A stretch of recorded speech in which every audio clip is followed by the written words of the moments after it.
찬양 성부 성자 성령 삼위일체 신께 영세 무궁하기까지 영광을 돌리세 영광을 돌리세. 일어나라 빛을 발하라. 이는 내 빛이 이르렀고 여호와의 영광이 내 위에 임하였음이니라. 보라, 어두움이 땅을 덮을 것이며 캄캄함이 만민을 가리우려니와 오직 여호와께서 내 위에 임하실 것이며 그 영광이 내 위에 나타나리니 열방은 내 빛으로 열왕은 내 비추는 내 광명으로 나아오리라.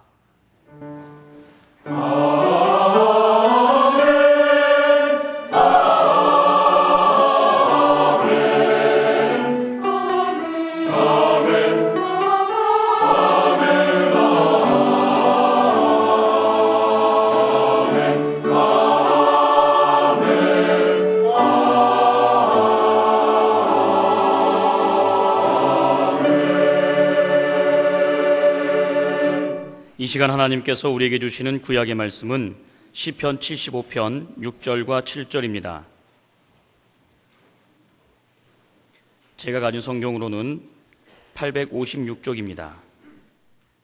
시편 75편 6절 7절입니다. 대저 높이는 일이 동에서나 서에서 말미암지 아니하며 남에서도 말미암지 아니하고 오직 재판장이신 하나님이 이를 낮추시고 저를 높이시느니라. 아멘. 주여 주신 말씀대로 살게 하소서. 살게 하소서. 하나님께서 우리에게 주시는 신약의 말씀은 야고보서 4장 10절입니다. 제가 가진 성경으로는 375쪽입니다.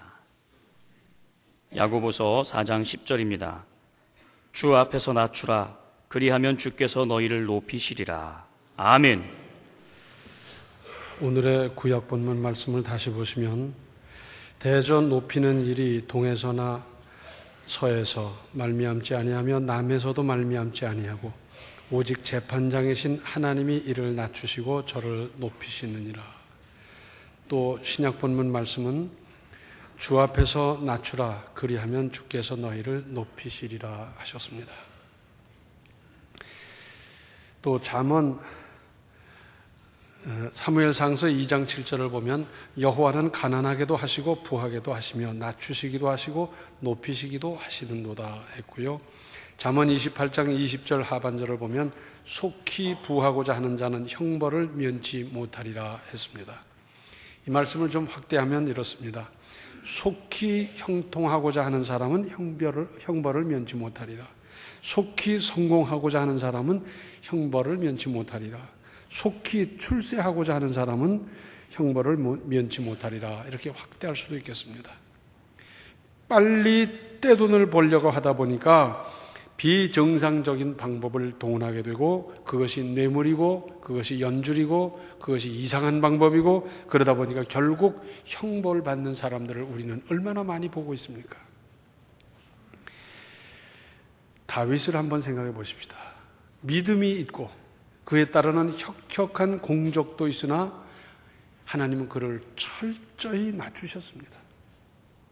거기까지만 보면 세상에 이렇게 불공평할 수가 있나, 이런 잘못이 있나 싶은 생각이 들어요. 무슨 사심을 가진 것도 아니고 무슨 욕심을 가진 것도 아니고 나라가 존망지추에 처해서 나라를 몸을 던져 살려냈는데 그런 사람을 갖다가 그렇게 철저히 낮춰버린다고 하면 이럴 수가 있나 싶지 않습니까?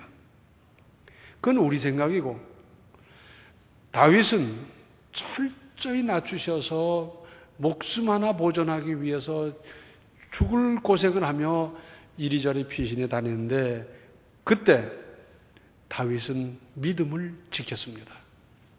하나님 이게 뭡니까? 이럴 수가 있습니까? 그런 말 한 번도 한 일이 없고요. 끝까지 믿음을, 중심을 지켰습니다. 참 대단한 일이지요. 나이가 많은 것도 아니고 인생을 오래 사는 것도 아닌데 끝까지 하나님이 원망하지 아니하고 믿음을 지켰습니다.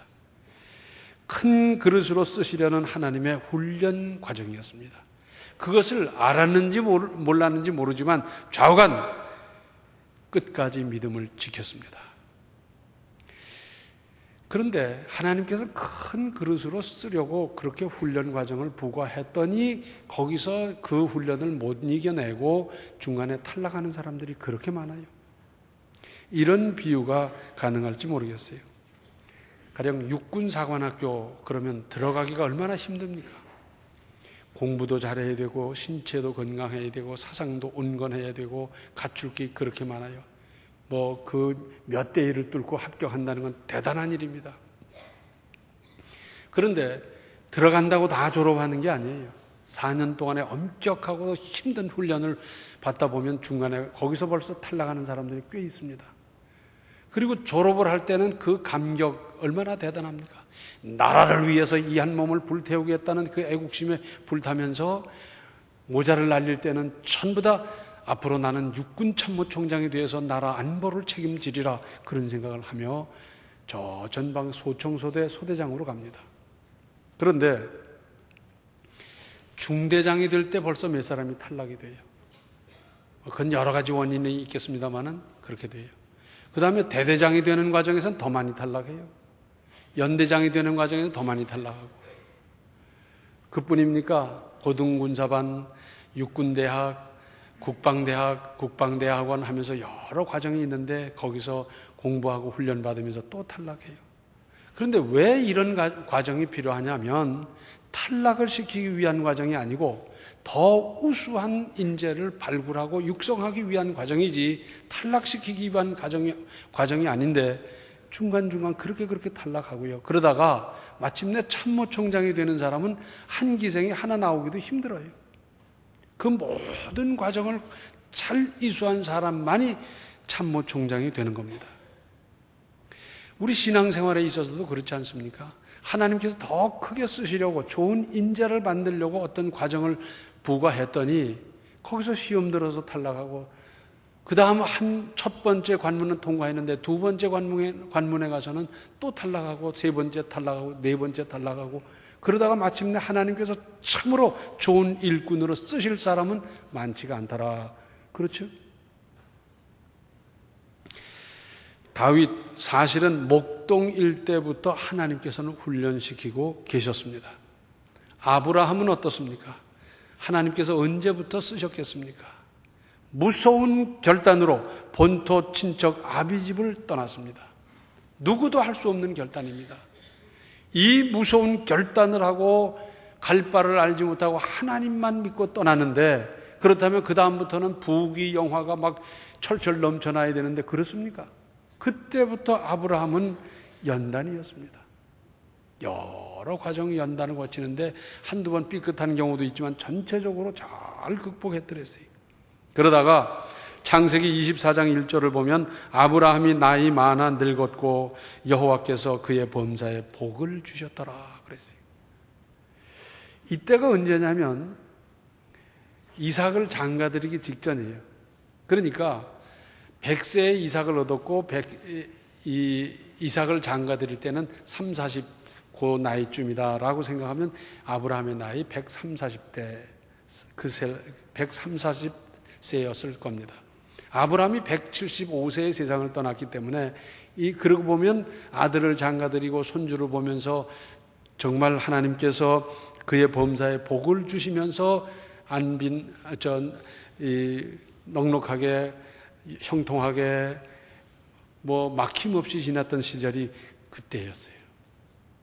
그러니까 모든 과정을 합격하고 났더니 그 다음에는 따질 것도 없고 하나님께서 범사에 복을 주시는 노후를 아름답게 보낼 수 있었더라 하는 말씀입니다.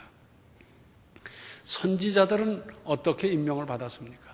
성경을 겉으로만 보면 이래요. 갑자기 어느 날 누구를 지명해서 너 이제부터 선지자 해라 라고 한 것 같지만은 자세히 보면 그렇지 않습니다. 그의 가문이 믿음의 가문이었고 어려서부터 믿음으로 잘 자라고 지금 현재도 믿음 생활 잘하는 사람을 하나님께서 지명해서 부르고 그리고 그에게 사명을 주셨지 아무나 불러서 그렇게 한 게 아니에요. 뿐만 아니라 선지자가 되고 나면 어떻습니까? 하나님의 말씀을 받아서 백성에게 전하는데 환영을 받았습니까? 환영을 못 받았어요. 왜? 뜨끔뜨끔한 소리만 하니까. 그래서는 결국 톱으로 쳐서 죽임을 당한 선지자도 있지 않습니까?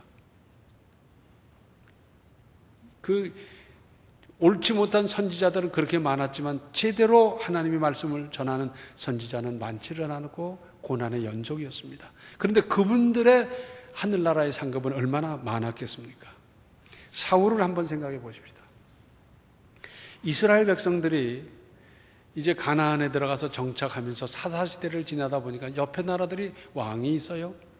우리도 왕을 주시옵소서. 하나님께 하도 졸라대니까 하나님이 그러라고 했어요. 그리고는 왕을 누굴 삼을까 찾다 보니까 사울이라는 사람이 있었는데 이 사람은 기골이 장대하고요, 잘생겼고요, 힘도 있고요, 잘할 것 같아요. 그래서 임명을 했어요. 그랬더니 사울은 나라를 제대로 다스리지를 못했어요. 왜 그렇습니까? 훈련을 안 받았어요. 왕의 제목으로 훈련을 받지를 않았어요. 어려서부터 이런 훈련을 잘 받았더라면 오죽 좋았겠습니까? 우리 이조 시대에는 이제 앞으로 왕이 될 왕자들은 또 세자들은 철저하게 교육을 받았습니다. 왕으로서 할 일, 학문적으로 다스리는 데 있어서 경연해가면서 얼마나 훈련을 받았는데 이 사울은 그런 훈련 과정을 거치지 않고 임명을 받다 보니까 결국 잘못되고 말았습니다. 사람이 살아가다 보면 낮아질 때도 있고 높아질 때도 있습니다.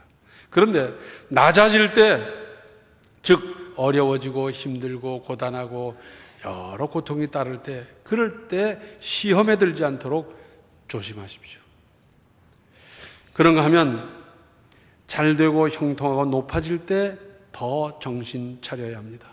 잘 되니까 이것도 잘 되고 저것도 잘 되고 막 그러다 보니까 자고, 즉 교만해지고 하나님을 떠나고 바빠지다 보니까 믿음 생활도 소홀히 하고 그런 경우가 얼마나 많습니까?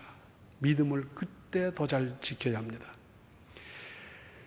그런 말이 있지요. 실패는 성공의 어머니다.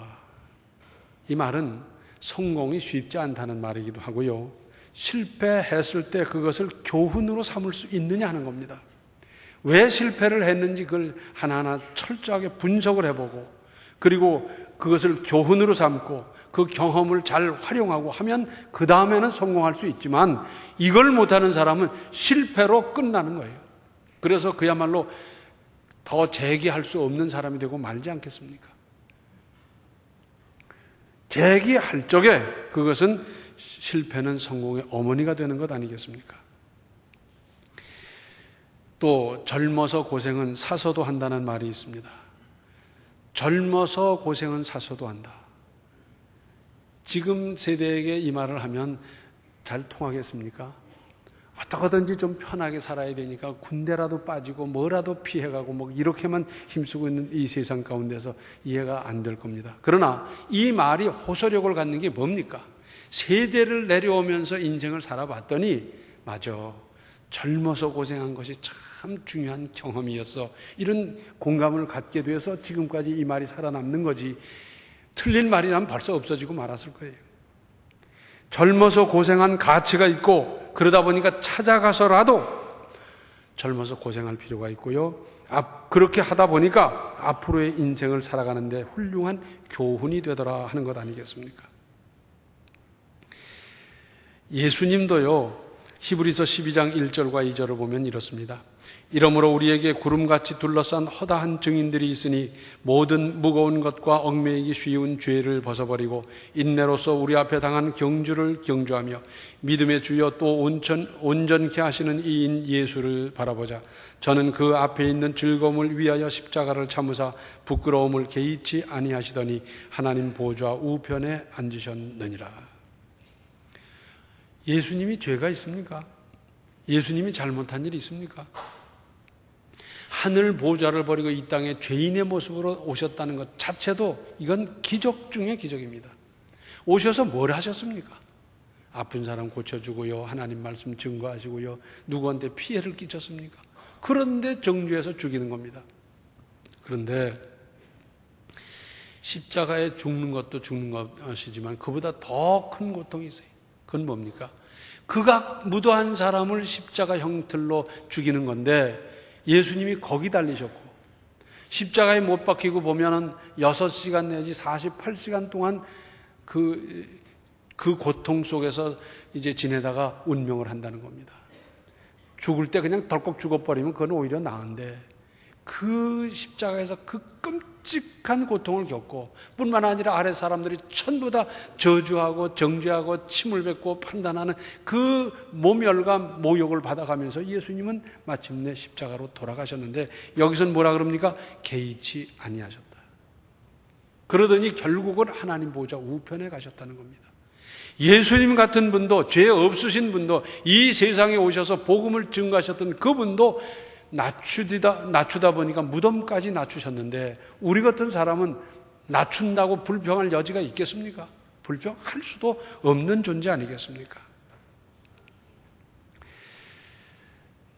사람이 살아가다 어려움을 당하고 또 그 고통이 계속될 때 별의별 생각이 오가갈 수가 있습니다. 대부분은 마귀가 주는 유혹이에요. 재수가 없어서 일어나, 어쩌다가 내가 이 지경이 됐나, 뭐 죄가 많아서 그런가, 왜 그때 누구를 만나서 그러나, 왜 저 동해에는 안 오는 태풍이 이쪽으로 와가지고 이 지경이 됐나, 뭐 별별 생각을 다 하는데 거의 대부분은 마귀가 주는 생각입니다. 이럴 때 우리가 꼭 기억해야 될 것이 있습니다. 하나님이 잘못되게 하실 리가 없다 하는 것입니다. 어느 부모가 자식 실패하고 쓰러지고 가정 파탄이 되고 뭐 그런 걸 바랄 부모가 있습니까? 아무리 악한 부모도 그럴 부모는 없어요. 하물며 하나님께서 독생자를 보내 몸버려 피 흘려 자녀 삼아주신 사람들로 하여금 잘못되게 하실 리가 없다는 것을 우리는 어떤 경우에서도 잊어버리지 말고 명심할 일입니다. 아무리 고통스러워도 아니다. 하나님께서 잘못되게 하실 리가 없고 이 일을 통해서 이룰 하나님의 뜻이 있다. 이것을 믿는 겁니다. 또 하나는 나도 그럴 수 있다는 것을 인정해야 됩니다. 다른 사람이 범죄하고 다른 사람이 실족했으면 저 사람 실족했다고 범죄했다고 손가락질할 게 아니라 나도 그 지경에 들어가면 그럴 수도 있겠다 하는 것을 인정해야 돼요. 나는 안 그런데 뭐 나는 믿음이 전보다 나아서 천만의 말씀이 나도 그럴 수 있다는 것을 인정할 때 대비책을 세우고 그리고 이겨나갈 수 있는 거지. 나는 안 그럴 거라고 하다가 내가 풍덩 빠져버리는 경우가 얼마든지 많습니다. 좀 더 구체적인 예를 들어볼까요? 어린이 청소년을 혼자 떨렁 유학을 보내놓습니다. 그런데 대개 부모님의 마음은 어떤 마음이냐면 우리 아이만큼은 뭐 절대 이럴 거다. 그러고 보내요. 지금 현지에 살고 있는 한국 교포들이 그게 미국이 됐든지 뭐 오스트레일리아가 됐든지 어느 나라가 됐든지 한국 교포들이 전전긍긍하는 게 뭔지 아십니까? 사춘기입니다. 거기서 부모님의 보호와 지도를 받으면서 자라고 있는 자녀들도 사춘기를 어떻게 보내느냐 이거 전전긍긍해요. 그때 삐끄덕하면 인생 파멸이고 그때 잘 극복하면 그대로 자라나가는데 이게 얼마나 문제인지 모르고 더군다나 이제 나이 조금 더 들어서 자동차라도 갖게 되면 이 자동차를 몰고 어디로 가는지도 모르는데 따라다니면서 지도할 수도 없고 막 전전긍긍이에요. 그런데 그나마 여기서 부모님도 안 계신데 떨렁 보내놓고 그 아이는 내 아이만큼은 그렇지 않겠다 하고 장담하고 앉아 있겠습니까? 내 아이도 그럴 수 있다는 걸 믿는 것이 믿음이에요, 사실은. 그래서 그럴 수 있다라고 생각하고 기도를 해도 그렇게 기도할 것이고 도움을 청해도 그렇게 청할 것이지 내 아이는 그렇지 않겠다라고 생각하고 뭐 건강을 위해서 기도하고 무슨 뭐 지혜를 위해서 기도하고 이거는 현실이 아닙니다. 현실을 모르는 거예요. 나도 그럴 수 있고 내 자식도 그럴 수 있다고 할 때 대비책이 나오는 거고 그리고 그대로 어떤 방법이 제시되는 것 아니겠습니까? 거듭 말씀드립니다. 아무리 고통스러워도 하나님께서 나를 잘못되게 하실 리가 없다는 것을 확실히 믿고 또 그러한 고통스러운 또 그리고 그 고통이 계속될 때는 나도 혹 한 번쯤 삐끗할 수도 있다는 것을 생각하면서 그럴 때일수록 정신을 차리는 겁니다. 하나님의 자녀된 우리로서는 그 내용이 어떤 것이 됐든지 일단 하나님의 연단, 하나님의 훈련이라고 받아들이십시오. 그것이 내 잘못으로 된 거라 하더라도, 혹은 나는 잘못 없고 하나도 잘못 없는데 태풍 때문에 당한 고통이라 하더라도, 그렇더라도 하나님께서 나를 연단시키고 훈련시키는 과정이라고 받아들이면 은혜가 됩니다. 그런데 이것을 누구 탓하고 뭐 탓하고 하다 보면 결국은 더 시험에 깊이 빠져 들어가는 겁니다. 내 잘못으로 시작된 일이라 하더라도 하나님께서는 그 일을 통해서 깨닫게 하시고 훈련시키시고 연단시키시고 하는 분이 우리 하나님. 그래서 마침내 더 잘되게 하는 것이 하나님의 뜻이지 하나님 잘 못되게 하시겠습니까? 그러면서 회개부터 하십시오. 모든 잘못과 곤경이 죄에서 오는 건 아닙니다. 죄에서 온 것도 있어요. 그런가 하면 모든 것이 죄에서 오는 건 아니에요. 아니, 태풍이 불어왔는데 그게 내 죄하고 무슨 상관이 있으며, 옆집에 불이 나서 내가 피해를 입었는데 내 죄하고 상관이 없을 수도 있어요.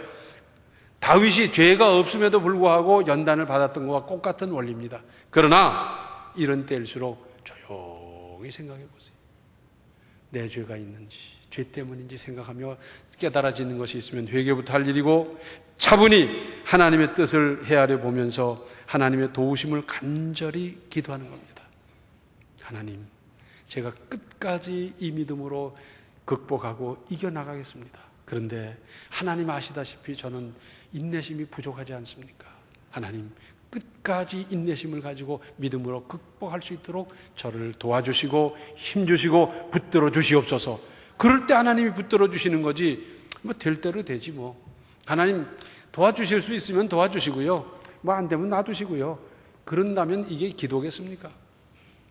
하나님, 지난번에 저 실패했습니다. 그러나 이번부터는 실패하지 않기를 저는 결심했습니다. 하나님 붙들어 주시옵소서. 이제 믿음으로 끝까지 이겨나가게 해 주시옵소서. 그럴 때 하나님께서 힘 주시고 능력 주셔서 어떤 원인으로 시작된 고난이나 어려운, 그리고 그것이 훈련이 됐든지 하나님은 더 잘되게 해 주십니다. 어느 부모가 자녀 잘못되게 하실 리가 없는데, 우리 하나님께서 그의 사랑하는 자녀, 독생자를 보내서 몸버려 피 흘려 자녀 삼아주신 우리를 잘못되게 하실 리가 없지 않습니까? 이 믿음 가지고 끝까지 극복해서 그 다음에는 상급이 있습니다. 상급이 있어요. 이긴 사람은 또 이길 수 있고요, 진 사람은 또 질 수 있어요. 진 사람은 그 다음에 무슨 문제가 닥쳐오면 자신감이 없어요. 아이고, 지난번에도 졌는데 이게 되겠나? 글쎄 하다가 지는 거예요. 지난번에 이긴 사람은 다시 용기를 얻어서 이겨나갈 수 있는데, 이제는 더 이상 실수하지 마시고 이제부터는 이기고 또 이기고 상급과 형통과 은혜를 받으며 사는 인생을 건설해 가시기 바랍니다. 기도하시겠습니다. 은혜로우신 아버지 하나님, 하나님께서 이렇게 존귀하게 여겨주시는 자녀들이 잘못되게 하실 리가 있겠습니까? 아무리 어려운 일이 있어도 하나님을 믿는 확실한 믿음에서 벗어나지 않게 하여 주시고, 끝까지 믿음으로 이겨나가고 극복하고 승리하게 하여 주셔서 이기게 하시는 하나님의 은혜를, 그리고 이긴 후에 주시는 하나님의 은혜를 저희들이 누리며 즐기며 살아갈 수 있는 인생 건설해 가게 하여 주시옵소서. 예수님의 이름 받들어 간절히 기도하옵나이다. 아멘. 낮아질 때 믿음을 굳게 잡아서 높이시는 하나님을 더욱 의지하십시오. 지금은 생명의 주 예수 그리스도의 은혜와 하나님 우리 아버지의 극진하신 사랑과 성령의 감화, 감동, 충만, 교통하심이 낮아질수록 높아질수록 믿음을 굳게 잡아 하나님을 기쁘시게 하고 하나님께 인정받는 새로운 형통의 삶을 살기로 작정하는 모든 성도들 머리 위에 이제로부터 영원토록 함께 계시기를 간절히 축원하옵나이다. 아멘. 영광과 존귀를